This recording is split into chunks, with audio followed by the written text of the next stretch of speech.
हमारा टॉपिक है sleep apnoea और हाइपोपनिया सिंड्रोम। तो स्लीप एपनिया और हाइपोपनिया सिंड्रोम, इसका क्या मतलब है? ये एक डिजीज है जो कम्युनिटी में बहुत से लोग इसमें भी मुब्तला है। और इसकी डेफिनेशन ये है कि recurrent upper upper airway obstruction obstruction obstruction recurrent upper airway obstruction due to loss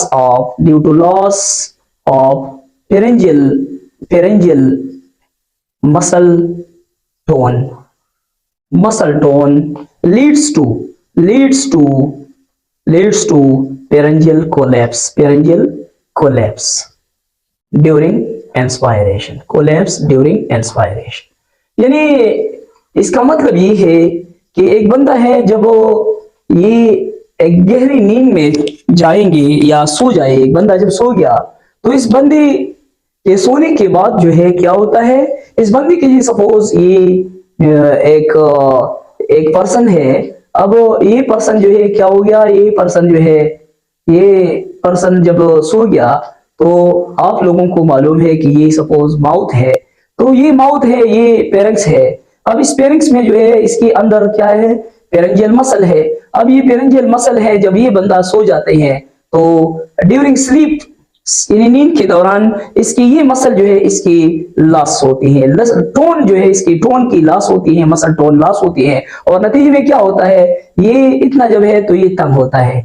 जब ये तंग होता है तो नतीजे में क्या होता है, जब ये बंदा सांस लेता है, इनहेलेशन करता है, तो क्या होता है, ऑक्सीजन अंदर नहीं आता क्योंकि नेर्विंग ऑफ फेरिंक्स आती है। तो इसके नतीजे में इसको एक शिकायत, एक तकलीफ होती है। दो किस्म की बड़ी कंप्लेंट इससे पैदा होती हैं। जब वो ये कंडीशन डेवलप होती है तो क्लिनिकल फीचर्स, इसकी clinical presentation, symptom, sign symptom क्या होंगे, साइन सिम्टम इसकी क्या होते हैं, क्या साइन सिम्टम डेवलप होते हैं। यानी एक होता है कि ये पेशेंट जो है, इसके बेड पार्टनर, अगर इसके साथ बेड पार्टनर है, फॉर एग्जांपल इसके कमरे में एक दूसरा बंदा इसके साथ सोता है, या इसकी बीवी है, या इसके बच्चे हैं, या कोई और बंदा है इसके साथ सो जाता है, तो वो कंप्लेंट करता है, रिपोर्ट करता है इस पेशेंट के बारे में। क्या रिपोर्ट करता है, वो कहता है कि ये बंदा जो है ड्यूरिंग स्लीप यानी जब ये यानी नींद में ये क्या करते हैं, लाउड स्नोरिंग करते हैं। लाउड स्नोरिंग का क्या मतलब है, यानी जोरदार, बड़ी आवाज की जोरदार खराटे लेना यानी हम नींद में ये बड़ी जोर से आवाजें निकालते हैं, खराटे लेते हैं, या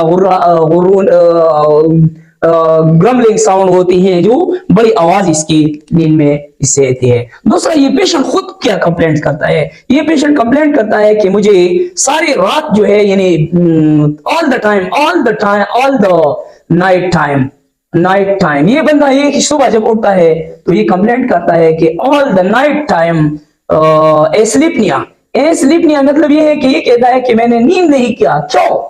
ये कहता है कि जब मैं सो जाता हूं तो मेरी सांस बंद होती है और फिर मैं उठता हूं। तो जब ये सुबह उठती है तो ये अनप्रेस्ड होती है। अनप्रेस्ड मींस ये बिल्कुल इसकी मूड भी खराब होती है, और ये फटीग भी काहिर सुस्ता भी होती है, थकावट महसूस करते हैं, और इसके साथ ही ये बंदा जो है ये टेंशन में भी मुब्तला हो सकती है, और इसकी वजह से हाइपरटेंशन, HTN और IHD डिजीज भी एसोसिएट होती हैं। तो जब ये कंडीशन इस पेशेंट को आती है तो नतीजे में क्या होती है, इसकी काजेस, ऐसे क्या वजूहात है कि इसके ये पेरिंक्स जो है इसके नर्विंग आती है और ये नींद में खराटी लेती हैं। तो ये हमारी माशरे में, कम्युनिटी में बहुत कॉमन है। लोग जो है मुख्तलिफ किस्म के डोमेस्टिक रेमेडी टोटके करती हैं। उसमें कुछ लोग इस तरह कहते हैं कि इसकी जो चप्पल्स है, या इसकी जो बूट है या चप्पल है, इसको जो है उल्टा कर दे।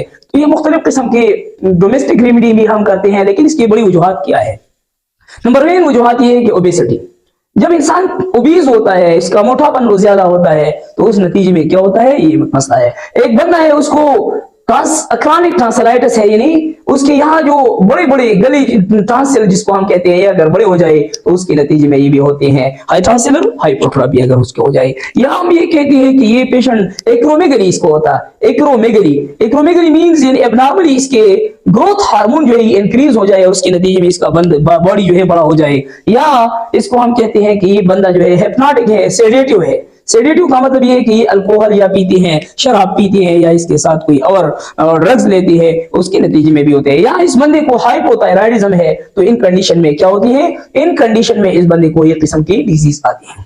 Now what is the treatment of sleep apnoea. एक बंदा जो है नींद में इसकी सांस की बंदिश या खराटी लेनी, इसकी क्या इलाज है?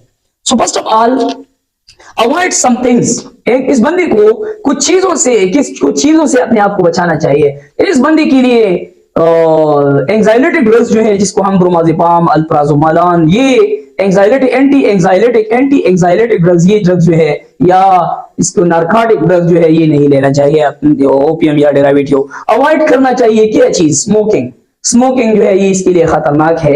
अल्कोहल जो है या ये जो दूसरा नशावर चीज नशा करते हैं, इसके परहेज करना चाहिए। और इसके साथ इसका कोई इलाज ड्रग्स वगैरह है ये इतना, तो इसका कोई इलाज नहीं है। इसकी बड़ी खास ये है कि इसके नोज में यानी डीएनएस, अगर इसको डीएनएस है तो डीएनएस का इलाज क्या है? नेजल ऑब्स्ट्रक्शन की वजह से या डिविएटेड नेजल सिस्टम का इलाज क्या है? इसको इसके नोज से ये गोश ये सिस्टम जो है इसको सीधा करना चाहिए। इसको ऑपरेशन है, एसएमआर ऑपरेशन लाजमी है। इसके साथ ही एक बड़ा खास ये भी है कि अगर इस बंदे को इसके टॉन्सिल बड़ी है तो इसके टॉन्सिलेक्टोमी होना चाहिए, यानी इसके टॉन्सिल जो है इसके लगदरी दूर करना चाहिए। अगर इसके पेलेट्स में यहाँ जो ओला है, ओला मींस यहाँ जो पाउसेस है, इसको जो है दूर करना चाहिए। और ये वजूहात, ये बड़े बड़े कॉमन काजेज है, वजूहात चीजें है, इससे वो बेहतर हो सकती है। अगर इसका वेट जो है ये ज्यादा है तो इसको लॉस करना चाहिए, इसके वजन को कम करना चाहिए। और साथ ही स्ट्रिक्टली जो है इसको अवॉइड करना चाहिए इन चीजों से।